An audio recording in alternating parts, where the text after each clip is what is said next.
حضرت عمر کا اسلام لانا اسلام کے لیے عزت کا ذریعہ بنا اور بلند آواز سے نعرہ تکبیر مکے کی فضاؤں میں بلند ہوا۔ 40 مسلمان جب ہو گئے تو پھر میرے رب نے کہا یا ایھا النبی حسبک اللہ، اے نبی تمہارے لیے اللہ کافی ہے، ومن اتبعک من المؤمنین، اور تمہارے لیے اہل ایمان کافی ہے۔ حضور علیہ السلام کے حوالے سے ان کی حساسیت اور ان کا جوش و جذبہ اور ان کی غیرت ایمانی دیدنی تھی۔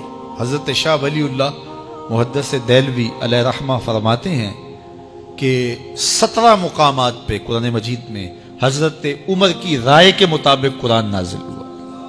یہ اللہ نے حضرت عمر کو شان عطا فرمایا۔ اور پھر جب حضور علیہ السلام کے وصال کے بعد حضرت عمر سیدنا صدیق اکبر کے وصال کے بعد بھی تخت خلافت پہ بیٹھے، 22,55,000 مربع میل پہ آپ کی حکومت کی حدود پھیل گئی، اور حضرت عمر کی حکومت صرف انسانوں پر نہیں تھی، عمر کی حکومت پانیوں پر بھی تھی، عمر کی حکومت آگ پر بھی تھی، عمر کی حکومت ہواؤں پر بھی تھی، اور عمر کی حکومت دھرتی پر مٹی پر بھی تھی۔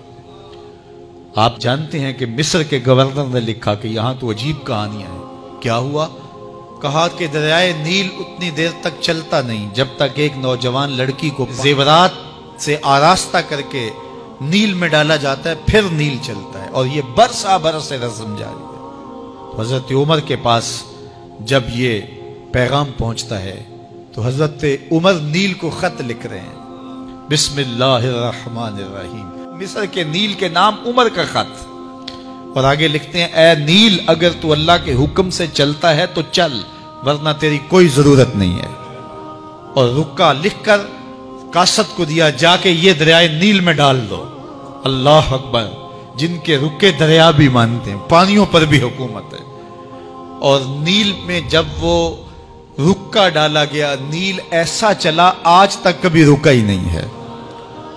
پانیوں پر حکومت، ہواؤں پہ حکومت۔ مسجد نبوی کا ممبر ہے، عمر خطبہ دے رہے ہیں، عراق کے علاقہ نہاون میں جنگ ہو رہی ہے، مدینے سے 1 مہینے کی مسافت ہے، 1 مہینہ مسلسل چلیں تو نہاون آتا ہے۔ حضرت عمر خطبہ دیتے دیتے درمیان میں جملہ معترضہ کا، یا ساریہ الجبل، اے ساریہ پہاڑ نہ چھوڑنا۔ لوگ حیران ہیں کیا ماجرا ہوا کہ ہم سے مخاطبہ ہے، ساریہ نہاون میں ہے، اور کہا ساریہ پہاڑ نہ چھوڑنا۔ 1 مہینے کے بعد جب وہاں سے قاصد آیا، اس نے کہا اللہ نے فتح دے دی۔ کہا کیسے؟ کہا پہاڑ کو چھوڑ کر دشمن پر ٹوٹنے لگے تھے، آگے بڑھنے لگے تھے، ان پر حملہ آور ہونے لگے تھے۔ اچانک عمر کی آواز آتی، پہاڑ کو نہیں چھوڑنا، چونکہ اگر ہم پہاڑ کو چھوڑ دیتے دشمن پیچھے سے حملہ آور ہونے کے لیے تیار کھڑا تھا۔ تو کہا بس ہم پہاڑ کو اپنی پشت پہ پھیر رکھا، اور اللہ نے اسی دن ہمیں فتح عطا کر دی۔ ہوائیں بھی ان کا پیغام پہنچاتی ہیں، پانی بھی ان کا حکم مانتے ہیں۔ اس زمانے میں فائر بریگیڈ سسٹم نہیں تھا، لیکن ایک آگ بڑھتی آ رہی ہے شہر کی طرف۔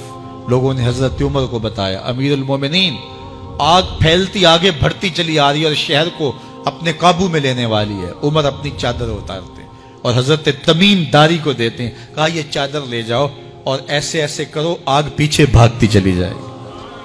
تو چادر ہلاتے جاتے ہیں حضرت تمیم داری، اور آگ پیچھے بھاگتی چلی جاتی۔ مٹی بھی حکم مانتی ہے۔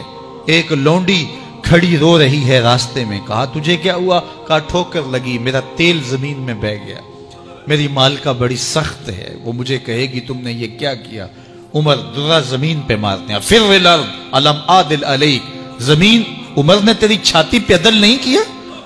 تو عمر کے ہوتے ہوئے اس کا تیل پی جائے؟ زمین تیل باہر نکال دیتی ہیں، فرماتے ہیں ڈال لے اپنے برتن میں۔ تو یہ عمر کے ان کا حکم مٹی بھی مانتی ہے، ان کا حکم ہوائیں بھی مانتی ہیں، دریا بھی مانتے ہیں، ان کا حکم پانی اور آگ بھی مانتی ہے۔ وہ عمر، میرے حضور فرماتے ہیں ان الشیطان یفر من ذل عمر، میرا عمر وہ ہے جس کے سائے کو دیکھ کے شیطان بھی بھاگ جاتا ہے۔ حضرت عمر رضی اللہ تعالیٰ عنہ نے ایک بہترین نظم و نسق دیا اور امور سلطنت کو اس انداز سے منظم کیا۔